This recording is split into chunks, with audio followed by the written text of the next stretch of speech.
Good afternoon, everyone. I'm Nigel Stevens, Chair of Transport Focus, and I'm delighted to welcome you to today's webinar on integrated local transport on this very hot and sultry day.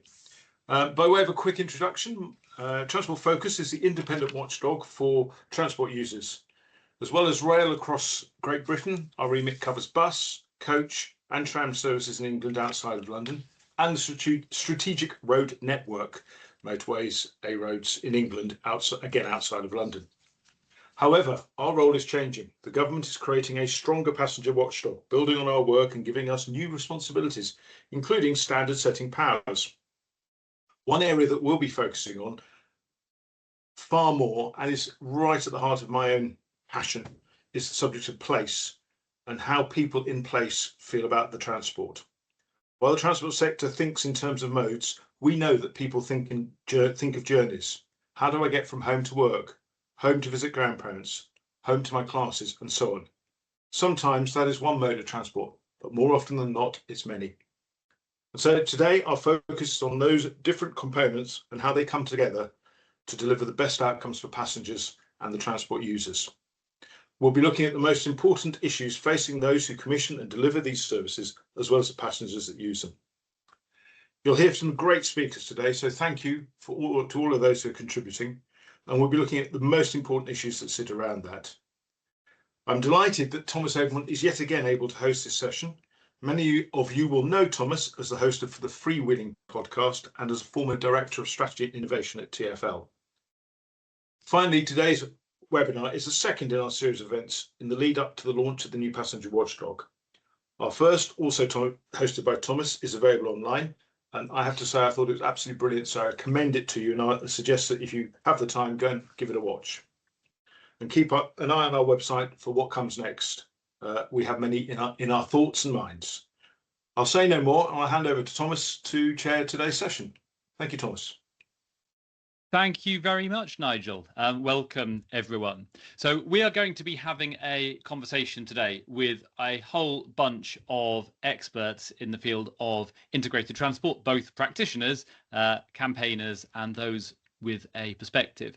But given that this is Transport Focus, and Transport Focus is very focused on passenger need, passenger experience, what good looks like, we thought we'd actually start by looking at this topic through a slightly different lens and start by looking at what the economic case is for integrated transport and then bring in the pure passenger lens afterwards.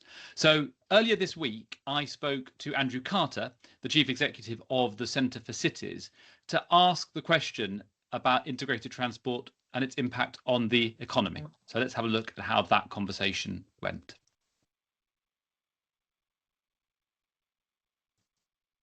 Okay, Andrew Carter, Chief Executive of the Centre for Cities. Thank you so much for pre-joining this Transport Focus webinar.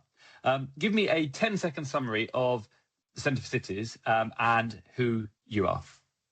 Yeah, so I'm the Chief Executive of the Centre for Cities. We're a think tank that we focus on policy and analysis with the aim of improving the economic performance of our big cities and towns across the UK. Perfect. That was wonderfully concise. Thank you. Now, one of the reasons I wanted you to start this webinar is that this is a transport focused webinar. It is focused heavily on passenger needs and consumer needs. But I thought before we get into integrated transport, it's so often seen as something that is a kind of what you might call a soft issue. It's about making things nicer, better, simpler. But I think one of the reasons I was keen to talk to you is because you don't focus on the soft things. As a think tank, you're much more focused on those hard metrics. And you've approached integrated transport from a very different perspective to the let's make things nice. Tell me a bit about some of the work that you guys have been doing. Yeah, so essentially, we think about transport as the wiring that allows cities to function and to function from a labour market perspective. That's what we are primarily interested in. And what we mean by that is allowing workers to find firms and to find jobs and firms to find workers. And what we want to do is have transport systems in place that then allow all that labour market to work really effectively. So that's where we come at it from. We're less interested in the experience of the passenger, but we are really interested in then thinking about how the transport system in a place essentially allows the labour market of that place to function. And we're going to get into the experience of the passenger a lot during the rest of this webinar. And so this is really interesting because it shows that a lot of the same things that drive better experience for passengers and make the transport network more usable are also things that directly impact the economic performance of a city. Yes, exactly. Those are going to be, very similar in some respects. And what you're always trying to do, and what we always have to do, is to think about how attractive is it for that person to get on the transport system, however you define that, to go and find employment opportunities or career opportunities wherever they may be, either in the place where they live or actually the next door or actually some part further away. So I suspect later in this conversation, we're going to get into a term that is always somewhat complex and hard to understand. Therefore, I thought it might be useful to define it before we even get there. So tell me what you are going to mean when you first use the phrase effective size, because it's a very useful term, but it's always one that's slightly hard to get your head round. Yeah, so it's a great, it's an economist term, so I apologise for the jargon. But what effective size means is what we're trying to understand is the actual size of a place when you take a labour market lens. So let me give you an example.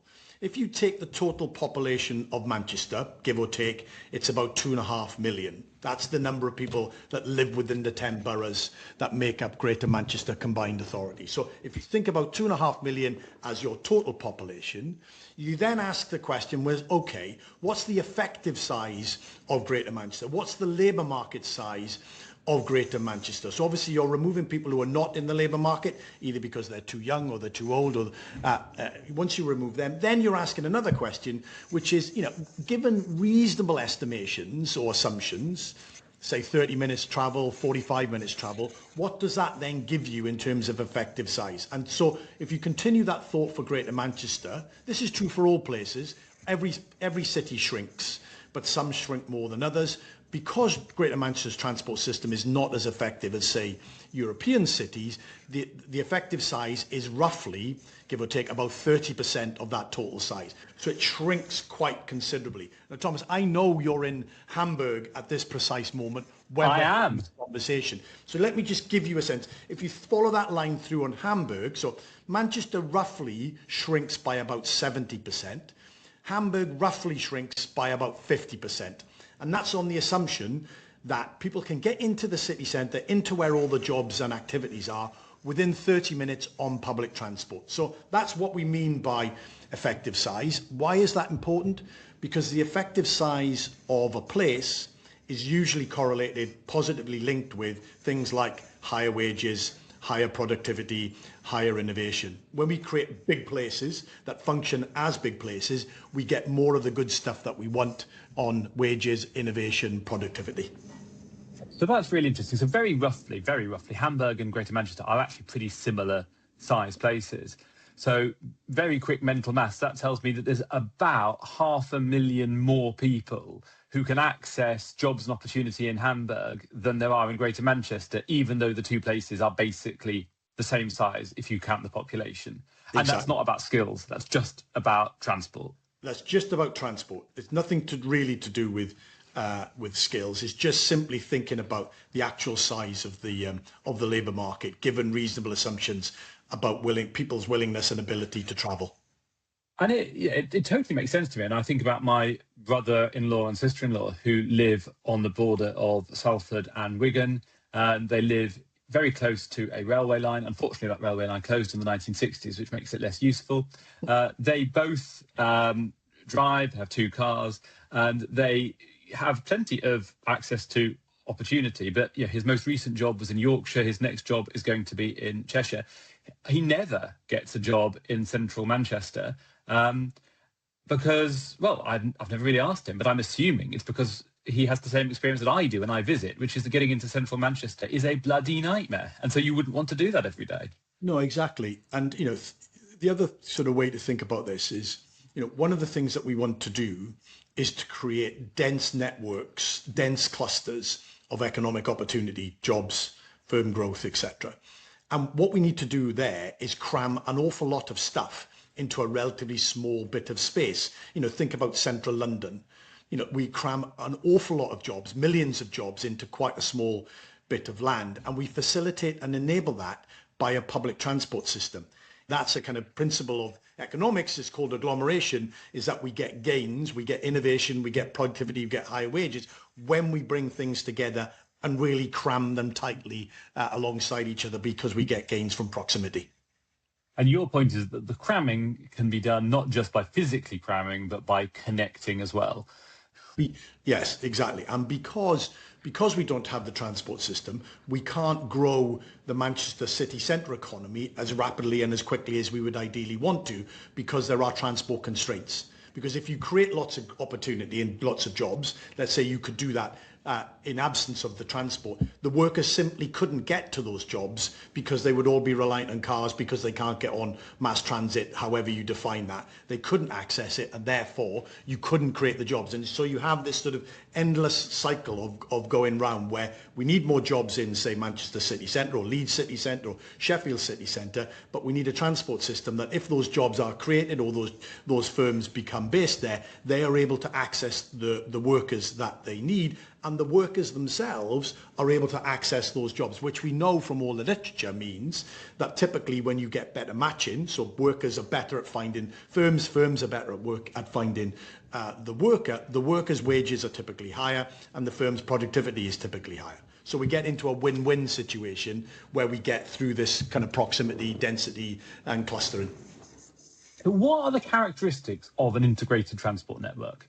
What is somewhere that works? And I will mentally tick off as we go which of them are in place here in Hamburg, where I am at the moment, which is one of the most prosperous cities in Europe. So it's multimodal. And I think that, so that is the full range of modes available: mass, public, individual and private. You have to think about it all as a system rather than bits of it as a system. So that's the first thing. You have, from walking to cycling to buses to trams to cars, to cycles, whatever else I've left out, all of that. So it's multimodal in thinking, and you have to do it like that. But also you have to think about how the system functions and operates, which then means you also have to get into questions, for example, around timetabling. Or you have to get into questions around ticketing, and you have to get into questions about information. So it's not only having the system which is integrated, so the buses talk to the trams, talk to the roads, talk to the walking, etc. And there's a system, transport, ticketing, information, timetabling, that allows the passenger, the consumer, to be able to understand how the system works, and then make effective and efficient decisions about how to use the system to get from A to B. That's how we kind of typically think about an integrated transport system rather than individual components of the system itself. And that is fascinating, because if you look at Hamburg literally invented integrated transport. In 1966, they set up the first integrated transport authority. Previously, it had organisations like London Transport, where, you had one big firm that operated everything. But in Hamburg, they created this tariff, fares, ticketing, planning layer over the top back in 1966. And it did exactly the things you just listed. It brings together the ferries, the trains, the U-Bahn, the buses, every single mode in one. It covers not just the city. I agree with you. It doesn't only cover the city. And also it reminds us that we can get quite significant gains from actually making the existing system work efficiently and effectively. Often we reach into the drawer and say, what we need is much more infrastructure, much more kit in this place. We need more hardware. That's undoubtedly true, in many respects, because the hardware base is so very, very low. But we can get gains, quite considerable gains, and pretty rapid gains. We can do this pretty quickly if we make the software, the system itself, work more efficiently and effectively, even while we're adding more hardware in. And that's just a good reminder to us that we don't have to wait 20 years or 30 years or however long we have to wait in this country for new infrastructure. We can get some gains. And you can see this already. Probably the best experiment we've seen in recent times is the introduction of the B network in Greater Manchester, refranchising of the bus system, connecting it into the trans system, introducing a ticketing system which is easily understandable and usable, a timetabling system which is now much more coherent. You can already see from that system that passenger usage, passenger satisfaction is on the up, which is tells us something about how the system functions, as well as the reach of the system. That is are important factors. I imagine it's quite hard to know for certain the effect these things have. I mean, again, looking at where I am now, Hamburg's GDP per head is 90,000 euros per person. That's higher than anywhere in the UK, including London. It's 95% above the EU average.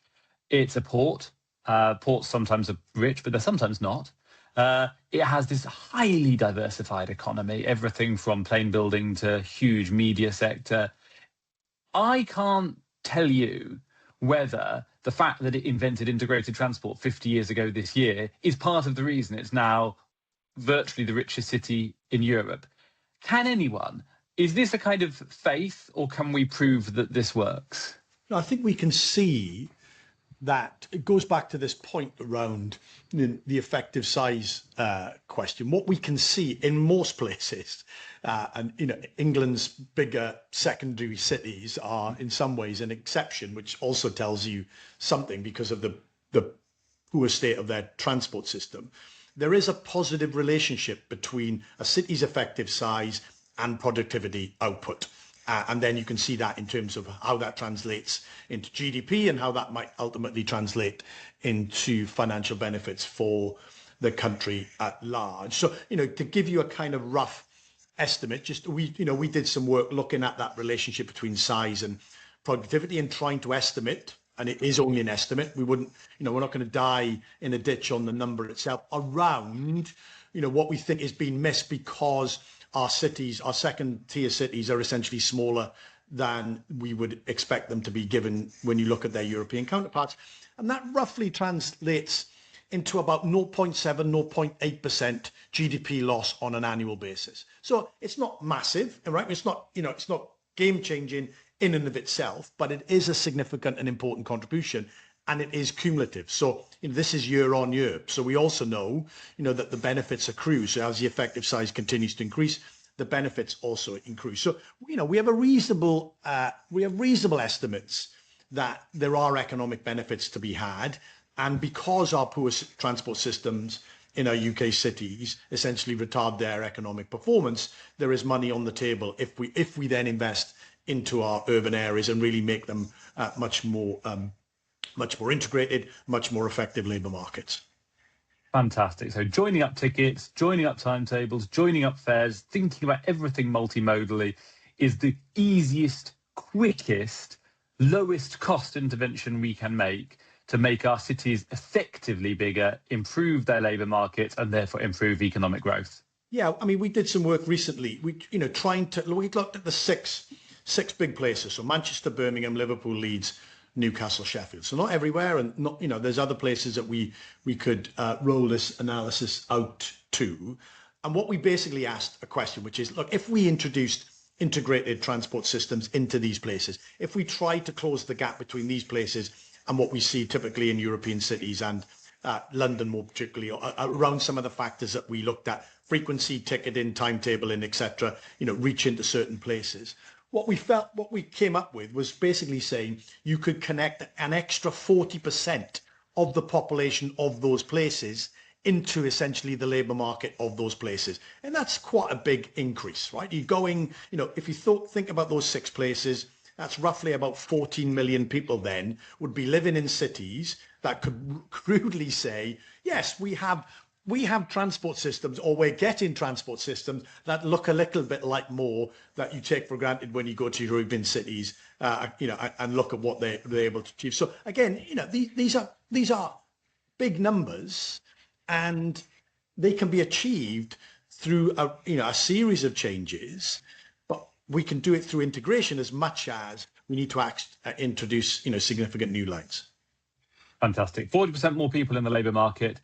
That's the hard reason for doing this. Let's now join the guests on the webinar for some of the more passenger-focused reasons and how on earth we actually do it. Andrew Carter, Centre for Cities, thanks so much for introducing this webinar for us. Pleasure. Thanks for having me, Thomas.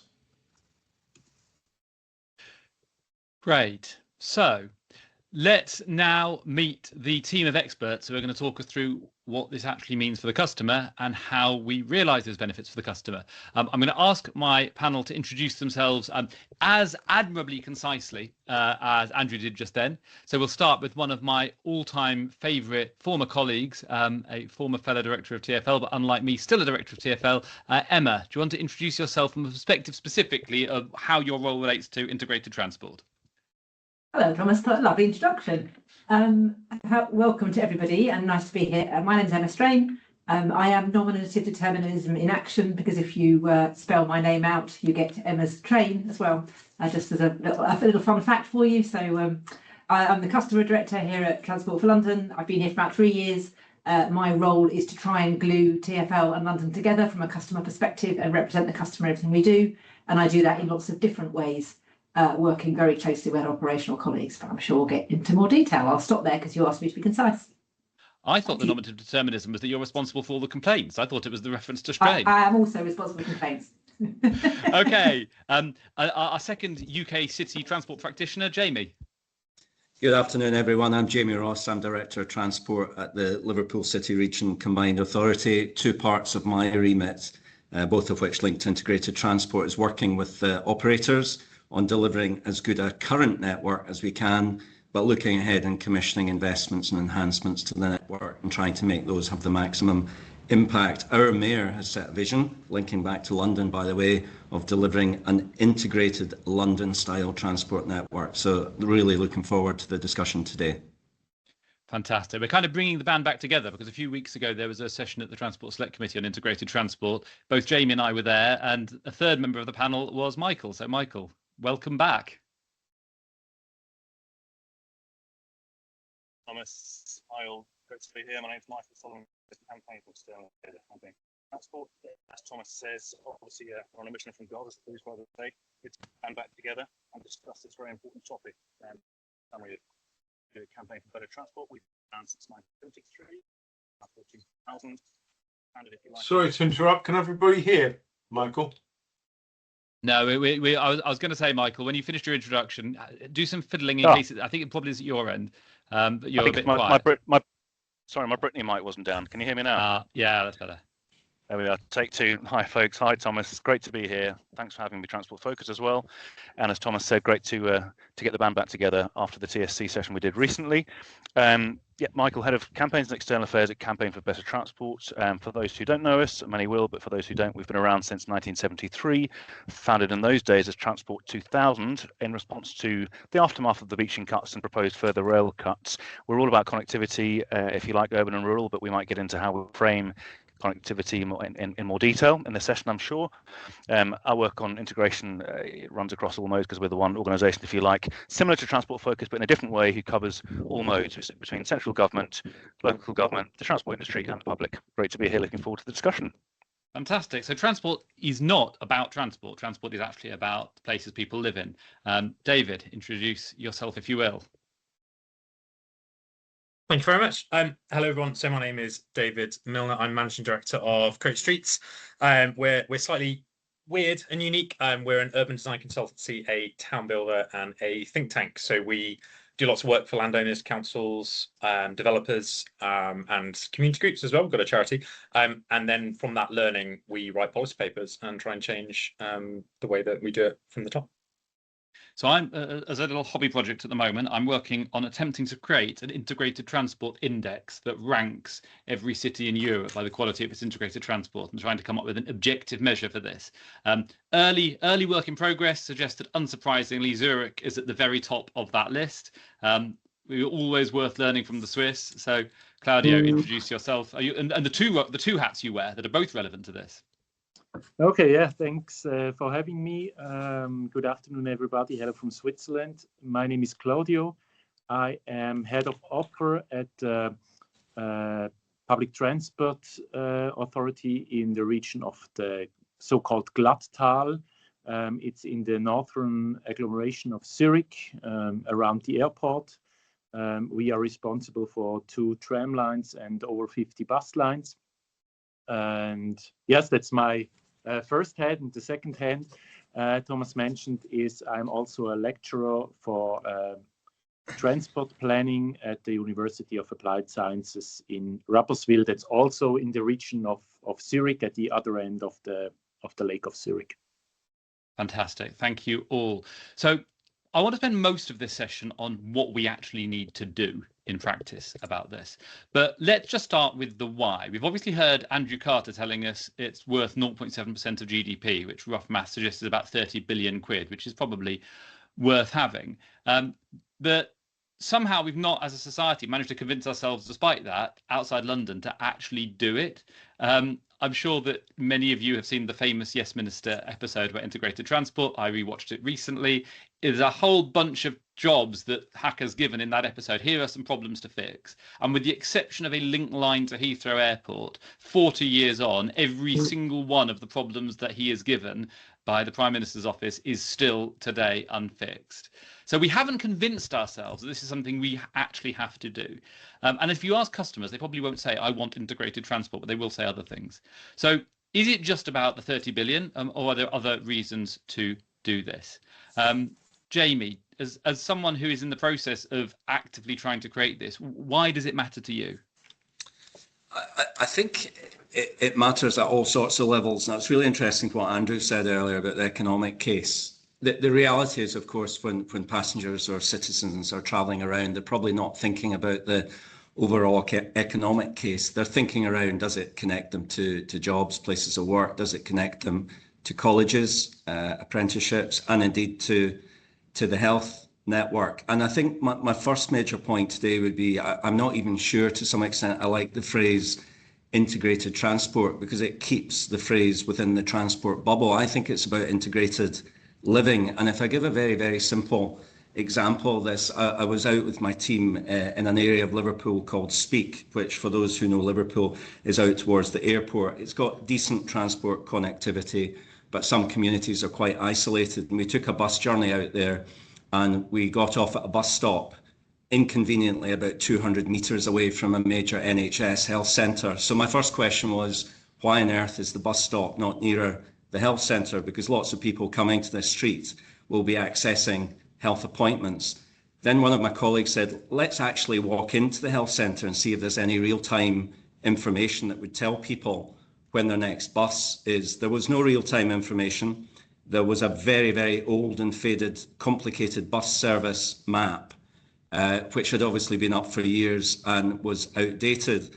So when we think about health inequalities, which is a really big issue for us in the city region, and we look at times at statistics, for example, that show between 15 to 20% of medical appointments are not fulfilled, and one of the barriers to that is affordable and easy transport links, you can see some very obvious benefits if the network starts targeting improvements to connectivity, to places of work, places of education, and the health service. So I think at a fundamental level, this isn't about integrated transport. It's about transport allowing people to live joined up and easier lives, whatever they're trying to do. And I think that health example is a very powerful one. David, pick up the link to play straight away. Yeah, I was trying to think at, yeah, I quite like removing the phrase integrated transport, although sometimes you fought so long for some of these phrases that we'll have it stick around for a bit. But like, I guess what we're all talking about here is towns and cities. And that's kind of why, I mean, we sort of talk about town building as part of place, is because place making is another nice industry buzzword that a lot of people use. I think too often place making is, okay, let's put some nice benches, let's get a good landscape architect in, let's get some public art and whatever. But actually what we're talking about is, it is towns, and what integrated transport is about towns. I thought the interview with Andrew kind of set this up perfectly. We're trying to kind of boost productivity. We're trying to make people, give people the ability to lead happier lives. And therefore, when we are talking about, integrated transport as part of placemaking, we are talking about attractive towns that people want to live in, because ultimately, Andrew's macro stats of let's get more people into the centres of Birmingham, Manchester, Sunderland, Blackpool, etc., etc., etc., we need to incentivize them to do so. And we talk about the kind of a virtuous and I guess you then have your vicious cycle of place, which is homes, jobs, attractiveness, and people obviously within that. We need a way to get more people to want to live there, but also a way to get more companies to want to relocate. And you have your shop front, your business shop front. Why is Google going to place in one, King's Cross, and why are certain companies going to exist where they exist? One is, yes, transport in the kind of like raw getting from A to B. But the other one is, this is a place where they know their employees are going to be excited and sort of live a good life. And I think that's where the placemaking comes in, not as a kind of like nice wishy-washy piece, but as a sort of cold hard economic regeneration, or we would call it restitching, Create Streets, which is to say, if we can try and make centre of Sunderland more attractive, which lots of people are really trying to do at the moment, and we helped a bit on that, then you're going to start getting some of these tech companies taking advantage of lower rents, but sort of at the point of which they're going to get enough people who just decide to make that jump as well, and don't think, you know what, I'm going to stick with my kind of 3-4 bed house a bit further out on the coast, because at the moment there's no sort of need to trade off that space for the city. So I think it's sort of boils down to that, making places nice enough to trade off your sort of personal castle and kingdom for living in a city, which a lot of it, I think most people on this, I don't know, most people on this call have sort of decided to do so, and we need to make it easier for more and more towns, cities, more and more people across the country to make that trade-off as well. Emma, I mean, everyone who lives in London has made the choice to do that. My guess is none of them have ever articulated it in those terms, and I imagine it's a slightly odd perspective for you on this call, because I imagine most of the customers who you spend your life working for and talking to just take this stuff absolutely for granted and really never think about it at all. I think you're probably right. I guess the lens, though, that I think I want to add to this discussion is also think about this from a perspective of social inclusion, that actually tying these networks together and enabling these cities is going to open up opportunities hugely for people who do struggle to access transport now. And if you can tie those things up, you're opening that labour market even wider. There's an opportunity there for people who may struggle from an access perspective, that when you get this stuff to work, you bring them back into a labour market, you've got an even bigger potential. So for all your stats earlier around growing GDP, I would argue that you've probably got a whole raft of people in there that you then bring back into having an option to build their career in the city in a way that would be much more difficult without a transport system. Claudio, the Swiss have invested hugely in this over multiple decades. Why do you do it? Why does this matter to you? Yeah, that's a very good question. I think because we have this very decade-long tradition of integrated transport, maybe we forgot why we did this. Maybe it's also in the start. More than 150 years ago, they introduced a nationwide integrated ticketing system. And that was, back in these days, there were a lot of private railway companies. And yet the system wasn't integrated, but all these companies, they came together and said, our customers shouldn't worry about which train is run by which company. So they should go to the ticket office and buy a ticket from A to B. And in the back office, we worry about the division of the income. And that was the start. And I think that developed a culture of this consumer passenger focused product design. So later on, they started to integrate all the timetables, also from the bus and boat systems, and that continued through all the decades. But the ignition was really this mess with all these small, bigger, middle railway companies back in the 1850s. Oh, so it'll only take us 170 years to catch up then. That's all right. Okay, so let me just recap on some of the reasons why we want to do this we've had so far. So there's the £30 billion that Andrew offered us at the start. Social inclusion and the need to have a transport system that works for everyone. Making cities attractive enough so that people actually choose to form their lives there and to contribute to that labour market. And people want this stuff, which links back to Claudio's point that the Swiss do it because it makes things easier for passengers and for customers and for citizens. Michael, as a campaigning organisation, is there anything else that is the motivation for you to try to make this happen? Very much so. First of all, I'd just like to echo what's been said about the importance of place. And that's why things like the Healthy Streets strategy in London are so important. I think also I'd just like to address what's come up in the chat already, which is about urban-rural. And I think it's actually more nuanced than that in transport. So you've got places that might be defined as rural, which are small villages in the Cotswolds. Are those places particularly impoverished? You know, where do they sit on the multiple indices of deprivation? Probably not really high. How about places like Blackpool, Great Yarmouth, coastal communities? Those places don't define themselves as rural, yet they are far worse impacted by transport connectivity or lack of it thereof. I said it the other day, but I'll say it again.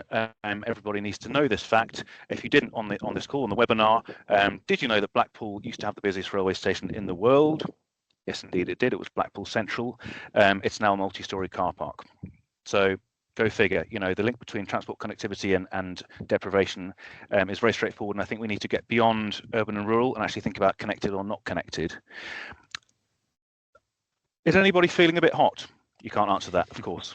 This is a webinar, right? Would anybody like it to be cooler? If we were in person, I imagine all hands might go up. Why is integrated transport important? Now, look, we'd all like to see a mode shift target. We'd like to see a mode share vision, if you like.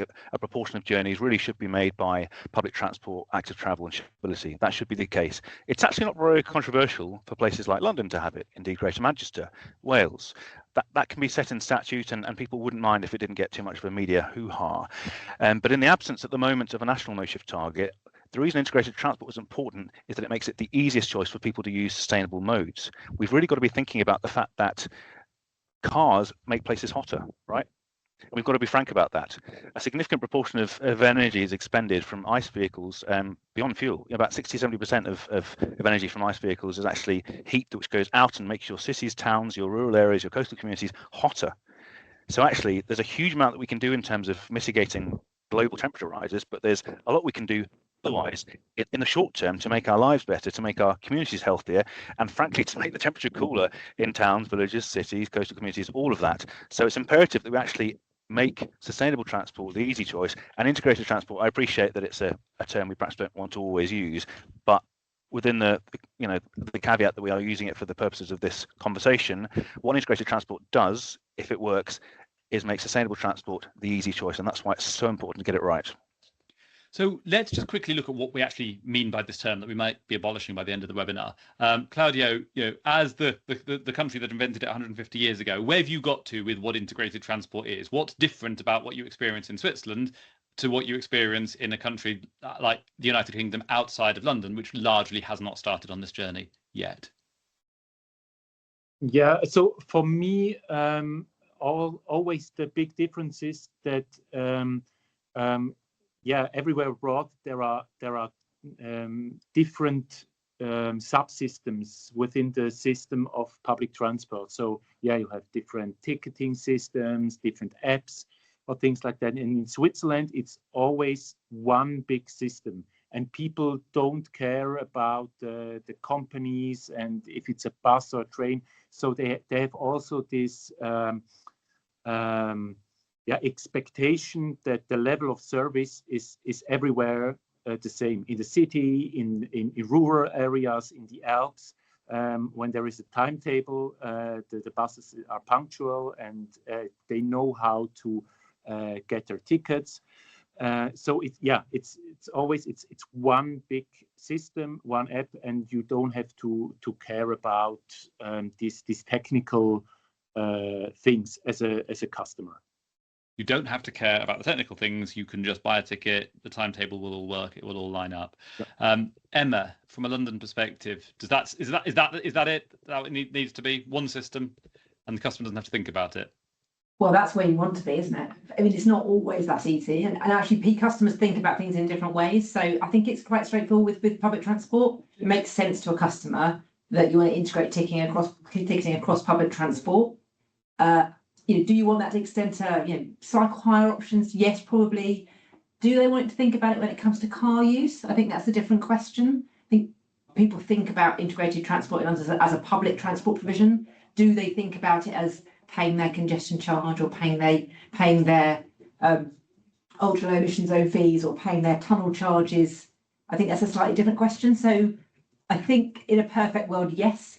In a practical world, this stuff can be quite tricky to get to, can't it? Because of course, when you bring these things together, you tend to be bringing together a bunch of things that weren't integrated to start with, unless you're in Claudio's position of having done it 100 years ago, and therefore knitting stuff together in a practical sense can be quite tricky. So I think customers would mainly like it, I think. So that links perfectly to what I was going to move on to next, which is, why is this so hard? So Jamie, you're in the position of very explicitly trying to move to the world stated by Claudio and Emma from a position where that hasn't been the case in the past. Firstly, just chip in, is there anything else that you think describes what good looks like beyond that? The customer doesn't have to think about it, it's just one system. And then at a really practical level, why haven't we done this before, and what are you finding the obstacles to making it happen in the real world? So I think picking up that first point, Thomas, I would just sort of define the sort of ease of use of the system, that in interconnecting between different modes, people aren't penalised. And by penalised, I could mean a timetabling penalty or a long wait if they're changing modes, lack of information or confusion as to how to change modes or going to the next stage of the journey, or of course, ticketing difficulties where they either need to buy a new ticket, pay a different fare, get their head around a fare system. There's something in all this around removing penalties, because interchanging, interconnecting, very often in lots of networks at the moment have some degree of penalty. So I think, why is it so difficult? I think there's huge barriers to it. And let's face it, so many people in the transport sector, and I include myself at times, need to be rewired to think in a different way. I think we all think very modally, and there's a strength in that. We want rail experts to operate and run the rail network as punctually and as effectively as possible. We want bus experts to do the same in their sector, light rail experts, active travel experts. But no one with those sectoral expertise is thinking particularly in an integrated way. And all the major transport groups over the last 30 years in the UK that had bus and rail empires, very rarely did bus senior executives move into rail or vice versa. It seemed that everyone was very much pigeonholed, with a few exceptions, into particular modes. So I think we've respected modal expertise far too much and not tried to encourage people to think in a wider way. I think the other barriers are we struggle to get the basics right. A very easy and cheap way of trying to improve integrated transport would be around staff training, so that someone in a train station knows about the local bus network, or someone on the buses knows about trains or cycle routes. It just doesn't happen, again, because people are thinking within their own modes. And I think the last point is because the industry, in many respects, has been fragmented, either between private and public, between national, local or regional control, that trying to do simple things on ticketing and on fares leads to all sorts of complexity about revenue allocation and subsidy levels of different parts of the network, instead of a whole system approach, which then just dovetails back with the whole cultural point I made a few minutes ago, that very few of us have been comprehensively rewired to think in a holistic way. That incentives point's a really important one. Do you feel like, as a combined authority trying to make this happen, the incentives alignment is where you need it to be in the future? It certainly wasn't in the past, or is there more that needs to be done there? I think there's more that needs to be done. I think central government needs to think in a different way. I mean, we are incentivised in terms of having funding settlements that encourage us to achieve modal shift, because modal shift means less social exclusion. It should mean air quality and emission improvements and all those good things. But government is still very segmented in terms of how it does funding and how it thinks about structuring its agencies. So Great British Railways is being set up, and its fundamental aim is to make the rail industry work better, not look outwardly at how it works with the bus networks and active travel networks. So I don't think these new agencies being set up are being remitted or incentivised to think in a different way. And I don't think government funding and how it's currently structured incentivises regional authorities and local authorities as powerfully as it could do. Michael, are you confident that GBR is being set up to think multimodally and that the incentives in future are going to fix this problem, or is there more that needs to be done? No, well, I don't believe that there's currently a duty to actually interact with bus operators, for example. I mean, it's a good thing that Transport Focus will have a wider remit, certainly. That there will be, or there is the duty to cooperate with local authorities, and I think the landscape that Jamie describes is very important. The fact that MCAs, mayoral combined authorities or mayoral strategic authorities, are now rapidly getting to a point, whether it's in Liverpool City Region or Greater Manchester, where their modes are being integrated and their ticketing is being integrated, that should help GBR. But it feels like GBR is probably more focused on setting itself up and thinking, as has been said, in rail terms primarily. So yeah, there does need to be a stronger duty on GBR to interact with other modes and make that much more explicit, because they will be the main focal point, and they could be indeed through the GBR app. They could be the main ticketing focal point. Perhaps there could be a different app. There could be an app like the Router app, in Switzerland, for example, or there are examples of other countries which are pretty good at having a multimodal offer. Indeed, Wales now, Transport for Wales, that's another country, isn't it? They have, I forget the phrase they have, but it's called one network, one ticket, something like this, isn't it? It's exactly, someone on the call will know the third piece of that rhetorical triplet, but it's a very, very good vision. And for them, you get into Wales, you're multimodal, it's one ticket, it's one network. I think we could aspire to the same, certainly in England. Emma, one of the things that Michael mentioned earlier was a lack of a target. And, one of the things I know is just how motivational the Mayor's transport strategy targets are for people in Transport for London. To what extent do you need the sort of top-down leadership that you have in the London mayoral system to drive some of this? And what's your experience of the impact of a clear target? Oh, you're on mute. Sorry, I think I'd have learned to press that button by now. I think that mode shift target is really important. It's the lens that the Mayor's transport strategies focuses around, and it is the thing that integrates the integrated transport, because it forces everyone to think through that same lens of what are we all doing together to generate, to move those journeys from car into sustainable modes of public transport. So it's super important. It's not the only target, and you still end up in that challenge that says you've still got to find that balance between your mode shift target, your challenges when it comes to finances, environment, all of those things still come into a picture. But having that set up at the top level is really important. And of course, the thing that we've done in London only relatively recently, despite being an integrated system, is integrated it organisationally within the company. So if I go back 20 years when TfL was created, it was, although they were all under one umbrella, it was all run modally still. But now we are actually run in an integrated fashion. I think that, coupled with those targets, makes a huge difference. So how is it organised and thought about in Switzerland, Claudio? Because, as Michael said earlier, there is one app in Switzerland that more or less everyone uses to book all of their journeys, but you do not have one integrated organisation. You have 150 organisations. So how on earth do you manage to combine 150 organisations and one app? How's that miracle occurred? So maybe you know that in Switzerland, the regions or the cantons, they are actually the most of the decisions are done by the cantons and not by the federal level. And so I think because these cantons are quite small, and a lot of the big city areas, they crisscross these canton limits. So the cantons had to talk with their neighbor cantons from an early stage. And also, I told you about these different railway companies, private railway companies. So 125 years ago, a lot of these companies were in debt, and the federal government decided to buy all these to buy all these railway companies and create one big railway company, a national one. And so we have a lot of operators, but for these national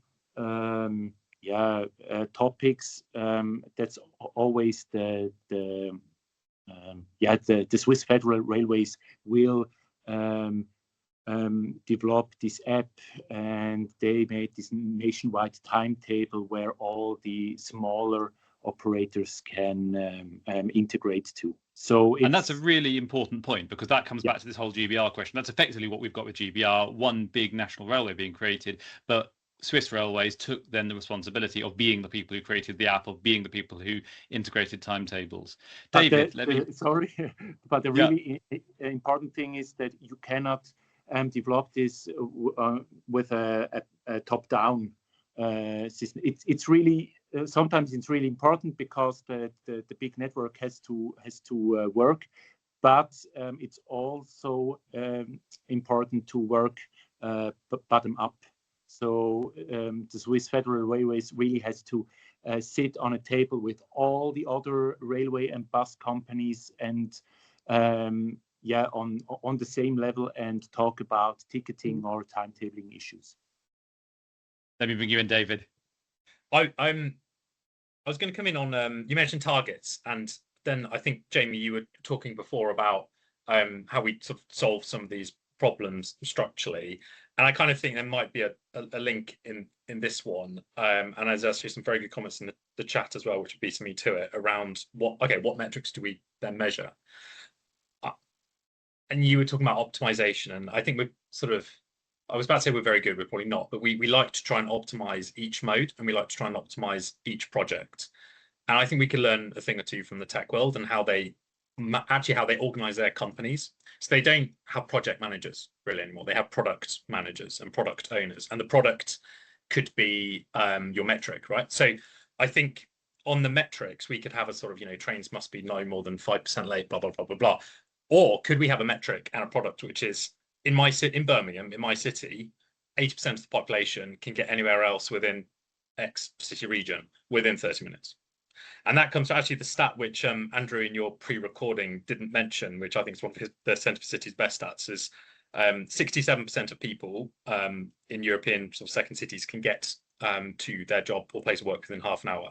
And in Britain, it's 40%. So there's a sort of, there's your sort of effective city size, really.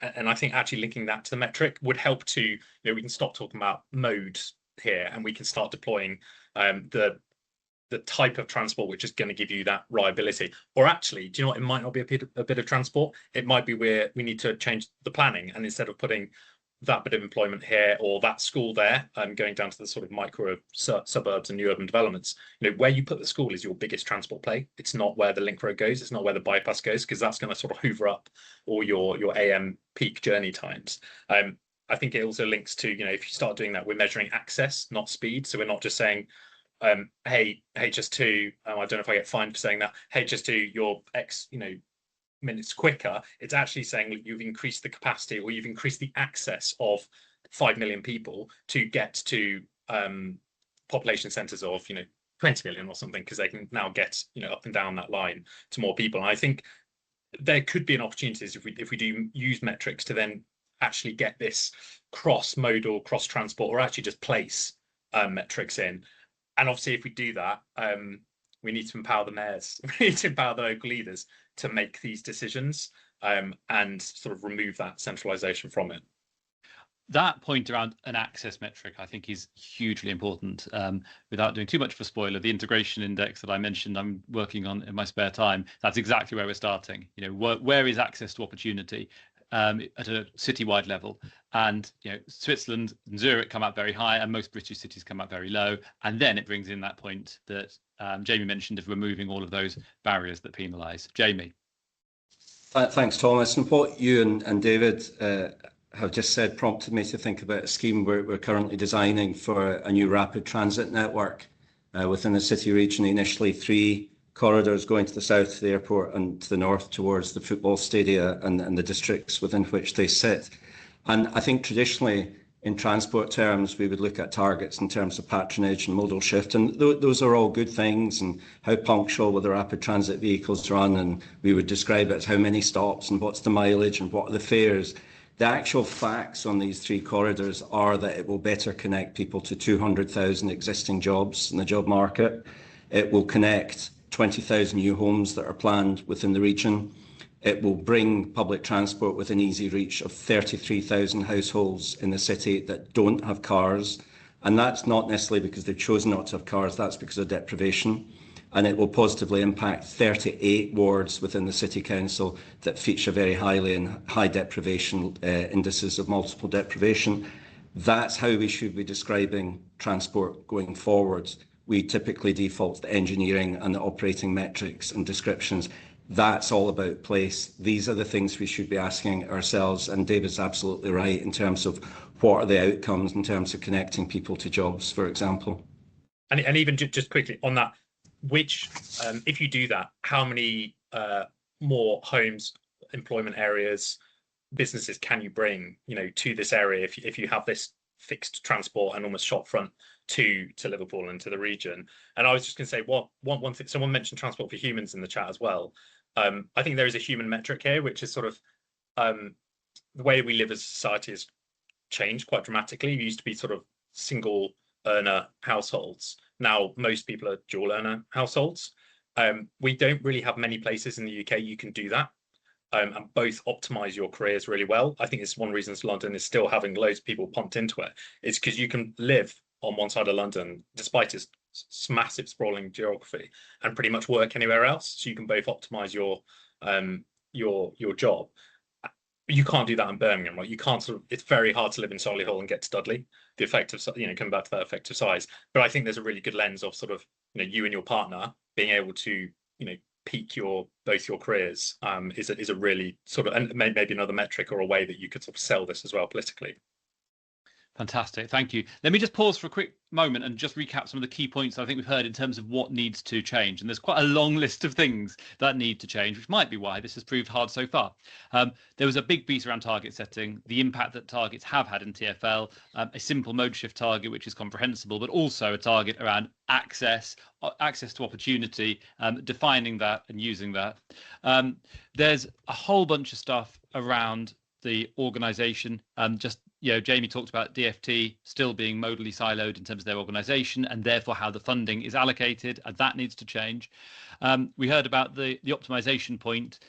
David mentioned it, but Jamie picked up on it, that we still optimise for individual modes. Our traditional approach is to set patronage targets, punctuality targets for individual modes, which then incentivise managers of those modes to only focus on themselves. There's a real role for GBR in becoming the kind of centre of this, as has happened in Switzerland, but that requires a kind of really complex way of thinking around some top-down stuff that only one big national actor can do, but also a huge amount of bottom-up collaboration, conversation and discussion, which links back to where Jamie started, which is a rewiring that we all need to go through to think of ourselves as practitioners of multimodality as opposed to simply individual single modes. And then finally, there's the really important point that this isn't even just about a transport question. This is around place. The single most important decision that drives this, as David said, is where you locate the school. So there's a lot of change that needs to happen there. I'm just going to quickly go round and ask the group level of confidence that these changes will happen, and if you've got one ask for one policymaker, what would that one ask be? So David, level of confidence, and what's your one ask? I'm hoping you go somewhere else first. I want to be confident 3 out of 5. So I think you need to have some optimism in terms of what time frame you put on it.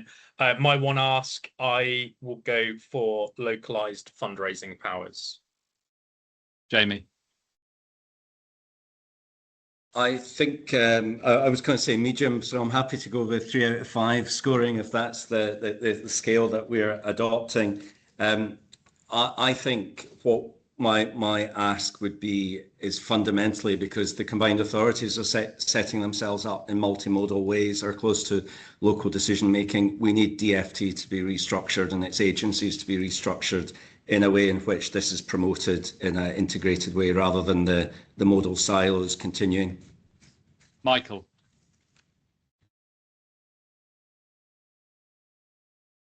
Michael's at a conference today, so he might have been thrown out of the room he was in. Emma. Oh, no, I'm there. Sorry. Oh, you're great. Sorry. Fantastic. I'm back. Oh, did I just disappear and come back? Yeah. Yes, exactly. Sorry, was it my go? Yeah. What? Yes, level of confidence and one thing, wasn't it? Right. Yeah, that's it. One ask of one policy. Sorry, yes, I'm multiple hot desking, and as it were, in many respects, literal between hot conferences. Desking, I imagine. Yeah, exactly that. So yeah, level of confidence, I'd say 3.5. We've not talked about, and we possibly won't talk about the strategy that we have now, Best Connected, which is a very helpful thing to have. And we're talking about local leaders, empowering local leaders. ELL1 is one of the commitments in that strategy. That's very useful to get all local leaders to establish an outcomes framework to which they would report. I think that's a very good thing. Anyway, you want a short answer. The one thing I would want, it may not surprise you, Thomas and others, is a mode shift target. We need that clear vision. It was promised in Labour's pre-election document called Getting Britain Moving. I mean, it'd be quite interesting to watch what might happen politically, indeed, with the member for Makerfield's campaign manager having been the person who allegedly wrote that target in. So I think that would be the one thing which would really give us a clear vision of where we want to get to. And as Emma has said, having targets enables integration. Emma, what's your level of confidence the rest of the country will level up, and what's the one thing that we need to ask for that to happen? Well, I mean, if I reflect on it through the London lens, like actually the thing that we still need to keep hammering on about is, even though we have an integrated transport system, we still need to keep making that point when it comes to significant developments and the transport access to those new development areas. So that land use and transport link, and one without the other, is a sort of extension of that point on the schools point made earlier and the wider land use piece. So even when you have it, you can't lose sight of that. And you also can't lose sight of the need to ensure that we've got the right sorts of capital funding mechanisms to make this work, both to do the development to start with when it comes to new stuff, and to think about how you then maintain it and renew it. Because, London has the challenge now, we have all this great integrated transport, but it's expensive to keep this stuff going. And some of ours is getting really quite old. There's bits of trains that are older than me, and I'm no longer young. Claudio, and I'm not going to ask you to give a score out of 5 for your prediction of how well Britain will do on this, unless you know us particularly well. But what's the one thing you think we should be asking for in terms of policy to make this possible? Yeah, I think it's not direct policy, but I think it's really important for the lawmakers not to think in infrastructure projects, but more in level of services, for example. So I know that they tend to ask for new railway lines, tunnels, things like that. Sometimes they really make sense and are important, but sometimes they are very, very expensive and take a long time to realize. And for the citizen, for the commuters, it's a short-term improvement is much more important. And so, yeah, things like I have a good bus stop within 300 meters from my house. I have half-hour frequency as a standard from 6 a.m. to midnight. Things like that are much more important to bring a good service to the people. Fantastic. Thank you very much. Right, I'm just going to, in the last 15 minutes or so, bring in questions from our very engaged audience. I'll ask our Transport Focus colleagues to tell me if there's any particular questions that they would like me to take. But I will start with one from the author of Transport for Humans, Pete Dyson, who said, would a higher proportion of all trips being multi-stage trips be a success? And I'm interested in that one because I noticed that in Better Connected, the government said 14% of journeys are multi-stage, but didn't set a target to increase that or to change that. Should we have should we have done? Should we be targeting more trips? My guess is that those 14% all happen in London. So basically what that target is telling us, that stat is telling us, is that no one outside London makes multimodal journeys. Should we be changing that? I won't go to everyone. So anyone who's got a particular perspective on that, please shout out. Emma. I lost my ability to I put my hand up then. I mean, to me, I'm fascinated by that because it just seems such a low number. It means people don't think about how they access things. I mean, if you're in an urban environment, you have to walk to a bus stop. You can't, the idea that we're going to be able to create a transport network that requires everyone to get a direct train to everywhere they want to go is somewhat ludicrous, I would argue. And you don't want to spend hours on a bus. So actually, this is common sense.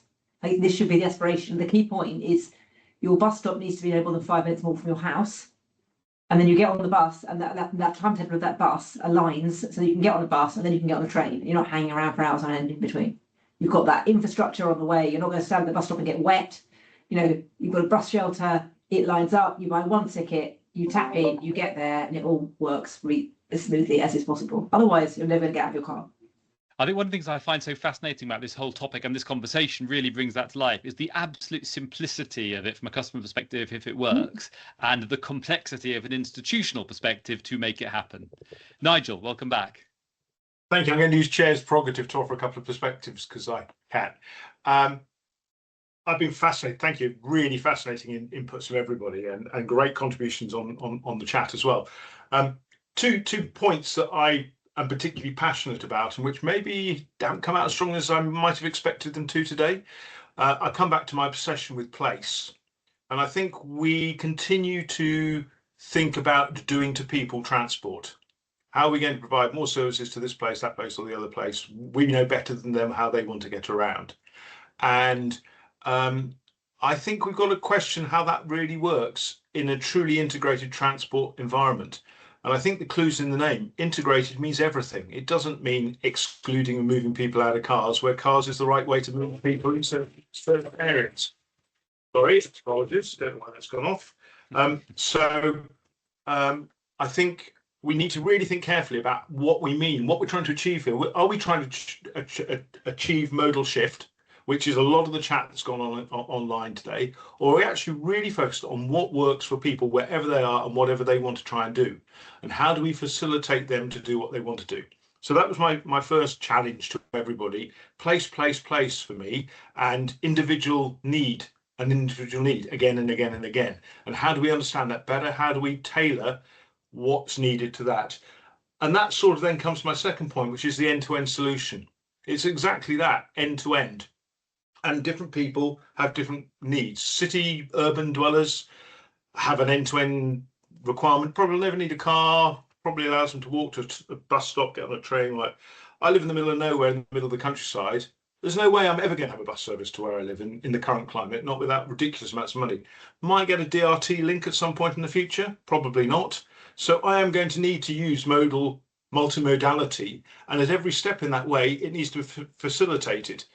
At the moment, it's actually blocked. Car parking charges, difficulty in getting to a station that's always in the centre of a town or largely, and where it was in a parkway station, that parkway station has now been absorbed into a city. So you're still back to trying to access this place that's now in the city centre. So how do we really understand all of that? And my third piece, which I think is probably the most important one in all this, bring on the mayoral powers. The mayors have such an ability to make a difference to the people in the places where they live. And if we can get them the right powers to make the right decisions, then they can start to really facilitate. And I was really pleased to have a meeting with I think it was the mayor for West Yorkshire recently. And Alex will correct me if I got myself wrong. And she was incredibly pragmatic about the different needs of different communities, and that she got this huge combination of urban and rural spread. And she had to tailor the needs to all of those different communities. And I thought that was brilliant and lovely to hear that we're really thinking practically about how we can deliver stuff. And let's remember there's no money. So whatever we want to do, let's get off a cloud here and remember there is no money to do anything. So let's be pragmatic and realistic about what we're trying to do. Sorry, I've had a little rant there. No, thank you very much. Welcome. David, do you want to pick up anything on the place points that Nigel mentioned there? there's probably not too many more to add. I mean, just sort of on the money point, because it's something we haven't really picked up on. If I can answer a slightly different question, Tom. Feel free. That we do have money in transport, and sort of if you look at a lot of the departments and a lot of the budgets that were cut massively, you know, we do still have a few sort of mega projects and a few projects where we've got that money, but we also have money in land. And I think this won't work for all of the country, but we need to get much better at sweating the value of land and who captures that value to then fund some of these transport projects. I mean, we just saw there was a BBC News article about Bournemouth and looking at trams. You know, look at some of the land values around Bournemouth. You've got some very high land values around there. Cambridge is looking at, you know, 100k plus homes. We're talking, you know, probably, you know, sort of starting with a T, trillions of value if you did extrapolate out, you know, 40, 50, 60 years and build that many homes in Cambridge. And actually to do that at high density, funding a proper you know, metro, tram, whatever it might be there, would be a smallish percentage of all those homes. But we need to obviously have the systems and way to raise that money locally and raise that value, and not just sort of build those systems and then let people earn a lot of value and money off of those. The other side of it is probably we need to stop making all this kit so expensive. You know, we really do gold plate systems a lot. We dig up all the utilities when we're building new tram and rail. We put trains in tunnels when they don't necessarily need to be in tunnels. We spend a lot of time and a lot of money on appraisals and business cases again and again and again, when actually, you know, the city has elected or people have voted and said, we want this thing. Go and build it. So we need to look at how we create an abundance of public transport to incentivize people from cars. But we're really going to struggle to force people away from this. So we need to use the carrot and actually provide the backbone by making these things cheaper, so we can have 10 kilometers of new metro, not 5. Fantastic, thank you. And coming back to the point at the start in terms of money, what we also have an offer, which is, as Andrew said earlier, £30 billion worth additional GDP through integrated transport. Jamie. I just wanted to come back, Thomas, to the point Nigel and David have both made about thinking about system in terms of place, but people and individual needs.